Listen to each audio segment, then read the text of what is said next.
Hi, I'm Christina. This is Scott. This is our first YouTube video. I am post vertical sleeve gastrectomy.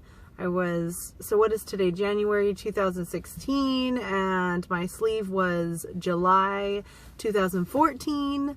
I had a late leak develop 3 months in post-op, and I was in the hospital in and out for 3 to 4 months with a feeding tube, and that's like a whole nother story. But everything's fine. I totally healed from that. I'm happy. I'm down about 100 pounds. We are sitting down in Scottsdale, which is almost 3 hours away from where we live. This is the closest place for IVF. So my husband here, Scott, just to be personal on YouTube, had a vasectomy 11 years ago, or more than that now, a long time ago. Anyway, and then last year down in Tucson, he went to a place called Dad's Again, which is like world renowned, 95% success rate, and had a reversal done. It's not been a year yet. April will be a year for him, and the freeway is not open yet. It's not healed yet, and he had a little bit more complicated procedure on both sides, so it was a little tricky. And the doctor has said he expects that. But in the meantime, we're going to start the IVF process on the side because they had banked his sperm there free for a year or whatever. So we are sitting at the Bloom Institute here in Scottsdale. My appointment's at 9:30 in a couple hours. We're early because traffic in Phoenix sucks. So really bad. Anyway, so we're going to get the consultation with Dr. Behera here, and hopefully I'll figure out how to video edit so I can explain to you what happened. Like, I'll chop it all together into one video instead of a bunch of different videos. Our biggest concern, I'm sure, is probably yours as well, is finances. You know, our insurance. We luckily have a great insurance plan through Cigna. I do a lot of research on the internet, and Cigna gets some negative reviews, but I really do think that it's the plan that people are on. We lucked out. My husband works for a worldwide company, and the insurance is really good. When I was in the hospital for 4 months, I mean, they covered almost 100% of it. So it's pretty crazy. So they do cover fertility, but we're going to find out today to what extent. A lot of the fertility research that we've done, most insurance policies don't cover the medication. And I read that medication can sometimes be upwards of over $2,000. So who knows what's going to happen. I'll get back to you after our visit. Cool. Thanks. Okay. We're back. We had the consultation. It's been like 2 hours. So it was kind of crazy. Dr. Behera was really nice, very informative. The information in regards to my scenario, she says I'm pretty healthy. I do have polycystic ovarian syndrome. I didn't mention that before, but we're good on track. We have to just wait for his sperm count, because we'll see if his reversal's gonna work. It's been a couple months since his last test, so he's got to do another little specimen, see if the freeway is open yet. Most likely, you know, we'll still pursue IVF.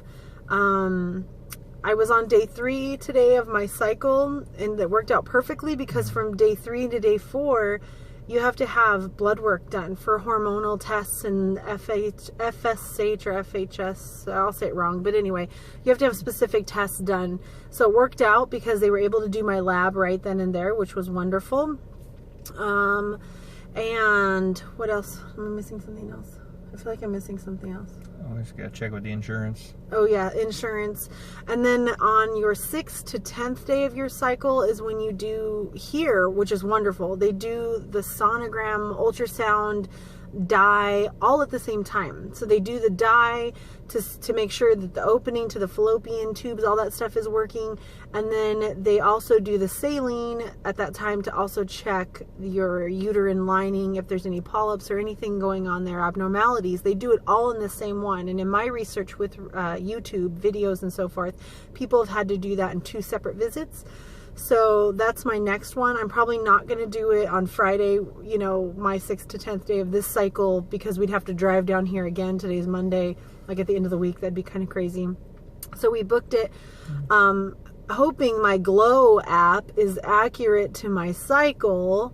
you know, and kind of hoping, we'll see, but we booked our consultation, our second consultation appointment on Monday, February 29th. So it's a ways out, but that's okay. You know, that's my 6th to 10th day of that cycle, if it's all on track, hopefully. Where then I can come in and do that ultrasound thing, and then at noon have the second consultation where we can build the plan. Interesting is I have Cigna. It's a great insurance, and of course when they called, they said, no, we don't have fertility, we just have medical, which will cover all of the labs and pretty much the ultrasound and everything up until the point where you start your medications. When you start any fertility medications and then you start having lab work and things like that, it all falls under the coding of your IVF or IUI or whatever you're doing, but for us it's IVF. So that gets interesting and shaky. So we have to call Cigna again, typical. We called before to make sure it covered. And now we're calling again to say, hey, you said it was covered, but we have a little bit more questions to ask, and we'll report to our billing lady here and hopefully get that all sorted out, and we'll find out what the true cost is really going to be. I'm sure there's going to be costs out of pocket. I'm probably going to assume at least $2,000 to $3,000 that we're going to have to figure out how to find to make this happen. But I hope it's not the $15,000 for the cycle itself, and then another $2,000 to $6,000 for meds or whatever. It's just going to be crazy. So we'll keep you posted. It's only January. She was confident because I'm 36. I'm right on the cusp. It'd be great if we can get my eggs out before I turn 37, because then your percentage rates and the studies all kick in and things change. But she's like, if we can get your eggs when they're 36-year-old eggs, it doesn't matter when we implant them. So they have a new procedure too. It's a 2-cycle implant where they take your eggs out, and instead of 5 days later putting them right back into an unstable system that's still trying to heal from all the crazy stuff just to get the eggs out, they freeze them, and a month later, your next cycle, they plan that all out. Prepare your uterus, make it all fluffy and all this stuff, you know. So they'll do it a month later, or if you wanted to plan it even after that, they're frozen at that time. Your quality eggs are frozen.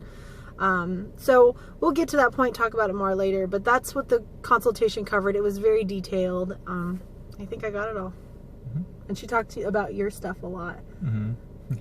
Medications, supplements. Yeah. If you have any trouble, you know, getting your goods. No? All good? No. Okay. So, wish us luck. Okay. I forgot one thing. Sorry. The vertical sleeve gastrectomy, the sleeve that I have, which I named LaShonda, because she's a little LaShonda kind of girl. Anyway, I talked to the doctor about that, and it really has no bearing. She's not really concerned about it. I am 231 this morning. I'm 5'10". The goal is 180, and she said I was on track with not waiting, you know, like it's okay to have some girth, you know. My husband and I, as he's eating his string cheese because he's so cute and hungry, we have a little deal by Valentine's Day. We're going to try to lose 10 pounds a piece. That's fine, you know.